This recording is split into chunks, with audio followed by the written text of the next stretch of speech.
اب یہاں اس حدیث کی روح سے جو ایک اہم مسئلہ میں آپ کو بتانا چاہتا ہوں وہ یہ ہے،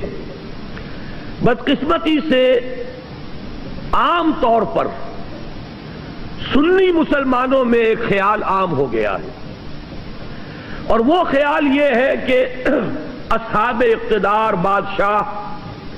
وہ کتنے بھی فاسق ہوں، فاجر ہوں، کچھ بھی کریں، ظالم ہوں، ان کے خلاف بغاوت نہیں ہو سکتی جب تک کہ وہ آپ کو کفر کا حکم نہ دے۔ اصل میں بعض روایات ہیں محمد الرسول اللہ صلی اللہ علیہ وسلم کی، بعض احادیث جو اس مضمون کی ہیں کہ جب تک کفر بوا کا حکم نہ دیا جائے بغاوت نہیں ہو سکتی۔ ان احادیث کی وجہ سے بہت سے لوگوں کا یہ خیال ہوا، اور عام طور پر اہل سنت میں یہ خیال عام ہو گیا ہے۔ میں اسی کا نتیجہ دیکھ رہا ہوں، میرے لیے آج کل یہ مسئلہ بڑا ایک گہرے غور و فکر کا موجب ہو گیا ہے۔ کیا وجہ ہے؟ شیعہ سنیوں کے مقابلے میں پوری دنیا میں اگر تعداد دیکھیں 1/100 نہیں ہے، لیکن اس صدی میں اگر انقلاب برپا کیا تو شیعوں نے بادشاہت کا تختہ الٹا، جو بھی نظام انہوں نے قائم کیا اپنی فقہ کے مطابق نظام قائم کر لیا۔ پوری سنی ورلڈ، موریتانیہ سے لے کر انڈونیشیا تک، ایسی ایسی عظیم تحریکیں، جماعت اسلامی کی تحریک، تبلیغی جماعت کی تحریک، الاخوان المسلمون کی تحریک، لیکن کہیں بھی انقلاب کے کوئی آثار ابھی تک موجود نہیں، دور دور تک کوئی اثرات نہیں۔ آخر کوئی سبب ہے؟ اور طلب مسئلہ ہے، وجہ کیا ہے؟ یہ سنی جو ہے یہ سن کیوں ہو کر رہ گیا ہے؟ کوئی نہ کوئی فکر کے اندر، سوچ کے اندر، نظریے کے اندر کوئی غلطی ہے۔ بات سمجھ لیجئے، آج جیسا کہ میں نے عرض کیا، میں نے بڑا سینسیٹیو ایشو ہے، آج تک کبھی اس پر گفتگو نہیں کی ہے، لیکن کچھ دنوں سے شدت کے ساتھ میں سوچ رہا ہوں وجہ کیا ہے؟ جان ہی نہیں پڑتی، کہیں معلوم ہوتا مردہ ہے۔ معاشی مسئلے پر کھڑے ہو جائیں گے، سیاسی مسئلے پر کھڑے ہو جائیں گے،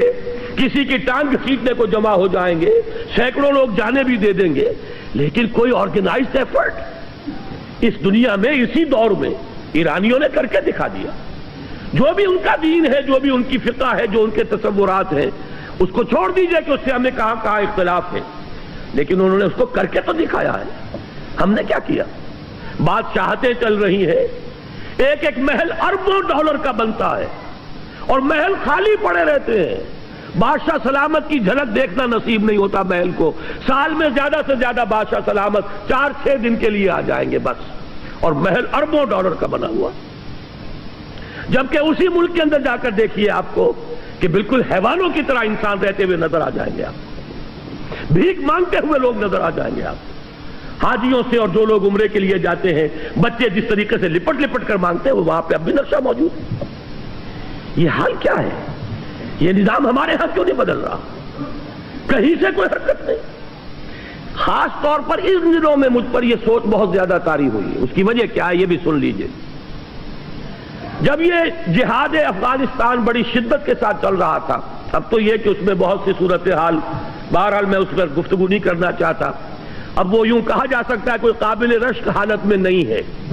لیکن میں آج سے پہلے کی بات کر رہا ہوں، سال 2 سال پہلے روسیوں کے وہاں سے جانے سے پہلے جو شکل تھی، اس وقت ایک بات متواتر سننے میں آ رہی تھی کہ جہاد افغانستان کا فال آؤٹ، یہ جو ترکستانی ریاستیں ہیں رشیا کی، USSR کی، یہ سمرقند اور بخارا، یہ ریاستیں، ان میں بڑے اثرات پھیل رہے ہیں اس کے،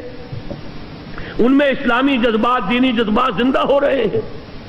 اور انشاءاللہ روس کو لینے کے دینے پڑ جائیں گے، اور افغانستان میں جو کچھ اس نے کیا ہے اس کے نتیجے میں ان تمام ریاستوں میں بغاوت ہو جائے گی۔ لیکن میں حیران ہوں، بغاوت ہوئی تو نمبر 1 یورپین کنٹریز میں ہوئی، ذرا گرفت کمزور پڑی ہے اگر رشیا کی، یورپ کے اندر ایک ملک، دوسرا ملک، تیسرا ملک، چوتھا ملک، انہوں نے بند توڑ دیے، کھڑے ہو گئے۔ پھر یہ کہ روس کی جو اپنی ریاستیں ہیں، بالٹک سٹیٹس کے اندر، لوتھیانا وغیرہ کے اندر بغاوت ہو گئی، جا کر گورباچوف نے معافیاں مانگی ہیں، خوش آمدیں کی ہیں، خدا کے لیے ہم روسی دستور کے اندر سیسیشن کے لیے پروویژن پیدا کر دیتے ہیں، اس وقت جو ہے علیحدہ نہ ہو، آئندہ کے کسی مرحلے کے لیے باقاعدہ ہم دستوری راستہ کھول دیں گے، لیکن کہا نہیں، اس کے بعد اگر کوئی بغاوت ہوئی تو آذربائیجان میں ہوئی ہے جہاں شیعہ مسلمان آباد، یہ سنی ساری ریاستیں سن پڑی ہوئی ہیں، ابھی تک کوئی خبر نہیں ہے کہیں سے، نہ سمرقند سے نہ بخارا سے، کہیں سے کوئی خبر نہیں، کوئی حرکت نہیں۔ اس کی وجہ یہی ہے، میں نے جہاں تک غور کیا، سنی اسلام میں کچھ علماء نے اس خیال کو عام کر دیا ہے کہ حاکموں کے خلاف بغاوت نہیں ہو سکتی، حاکم چاہے کیسا بھی ہو، جب تک کفر کا حکم آپ کو نہیں دیتا آپ بغاوت نہیں کر سکتے، وہ اپنے محل میں شراب نوشی کرتا ہو، بدماشی کرتا ہو، کرتا رہے، لیکن بغاوت صرف اس وقت ہوگی جب آپ کو کفر کا حکم دے۔ اس خیال نے سنی کانسیپٹ جو ہے اس کے اندر ایک طرح کا پیسیو انداز پیدا کر دیا ہے، وہ ایکٹیو انداز جو چیلنج کرنے والا انداز ہے وہ آج ہمیں پورے سنی ورلڈ میں کہیں نظر نہیں آ رہا۔ حالانکہ اب نوٹ کیجئے یہ حدیث بھی تو موجود ہے، من جاہدہم بیدہ فہو مومن، لیکن یہ کہ ہوتا کیا ہے احادیث کے ضمن میں، جیسے قرآن مجید میں ایک آیت آپ لے لیں دوسری آیتیں چھوڑ دیں تو آپ کا راستہ جو ہے ٹیڑھا ہو جائے گا۔ ہر شخص کو دیکھنا ہے اس مضمون میں کون کون سی آیتیں آئی ہیں، کہاں کہاں آئی ہیں، ورنہ تو یہ لا تقربوا الصلاۃ وانتم سکارا، انتم سکارا چھوڑ دیجئے تو نماز کے قریب نہ جائیے۔ حدیث میں جہاں وہ حدیث موجود ہے کہ جب تک وہ کفر کا حکم نہ دے بغاوت نہیں کر سکتے، وہاں یہ حدیثیں بھی تو موجود ہیں کہ جب وہ لوگ ہوں برسر کار کہ جو یفعلون ما لا یؤمرون ویقولون ما لا یفعلون فمن جاہدہم بیدہ فہو مومن، یہ جہاد بالید کس شے کا نام ہے؟ اگر بغاوت نہیں ہو سکتی، اگر ان کے اختیار کو چیلنج نہیں کیا جا سکتا تو یہ الفاظ حضور نے کیوں استعمال کیے؟ من جاہدہم بیدہ فہو مومن ومن جاہدہم بلسانہ فہو مومن ومن جاہدہم بقلبہ فہو مومن ولیس وراء ذلک من الایمان حبۃ خردل۔ اپنی اس گفتگو کو میں ختم کرنا چاہتا ہوں امام ابو حنیفہ کا مسلک بیان کر کے۔ امام ابو حنیفہ کا مسلک یہ ہے، یہ اصل میں ہمارے ہاں عام طور پر اہل حدیث علماء نے اس فکر کو عام کر دیا ہے۔ امام صاحب کا موقف یہ ہے کہ فاسق و فاجر حکمرانوں کے خلاف بغاوت ہو سکتی ہے۔ پہلے سمجھانے کی کوشش کیجئے، امر بالمعروف و نہی عن المنکر زبانی طور پر کیجئے، فَإِن لَمْ يَعْتَمِرْ، اگر اس کا اثر نہ ہو فَبِالسَّيْفِ، تو پھر تلوار کے ذریعے سے انہیں سیدھا کیجئے۔ یہ موقف ہے امام ابو حنیفہ رحمۃ اللہ علیہ کا۔ فقہ حنفی کے اندر اس بات کی اجازت موجود ہے، اگرچہ امام صاحب نے اس کے لیے ایک شرط عائد کی ہے، طاقت اتنی ہو جانی چاہیے کہ کامیابی یقینی ہو جائے۔ یہ نہیں کہ چند آدمی کھڑے ہوں، نعرہ لگائیں، پھانسی چڑھ جائیں، بات ختم ہو جائے۔ پہلے طاقت پیدا کیجئے، دعوت کے ذریعے، تنظیم کے ذریعے، تربیت کے ذریعے آپ ایسی طاقت فراہم کر لیں۔ پھر یہ ہے کہ بغاوت کی بھی اجازت موجود ہے، بغاوت حرام نہیں ہے ہمارے دین میں۔ یہ بات جو ہے اس حدیث کے حوالے سے نوٹ کر لیجئے،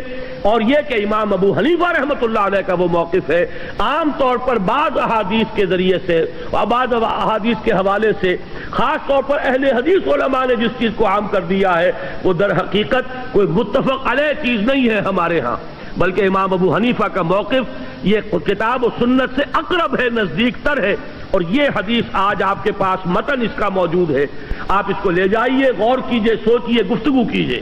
کہ جب یہ صورت پیدا ہو جائے کہ یقولون ما لا یفعلون ویفعلون ما لا یؤمرون، جب ایسے لوگ ہوں جو کہتے کچھ اور ہوں کرتے کچھ اور ہوں، کرتے وہ ہوں جس کا حکم نہ ملا ہو، تو فرمایا فمن جاہدہم بیدہ فہو مومن ومن جاہدہم بلسانہ فہو مومن ومن جاہدہم بقلبہ فہو مومن ولیس وراء ذلک من الایمان حبۃ خردل۔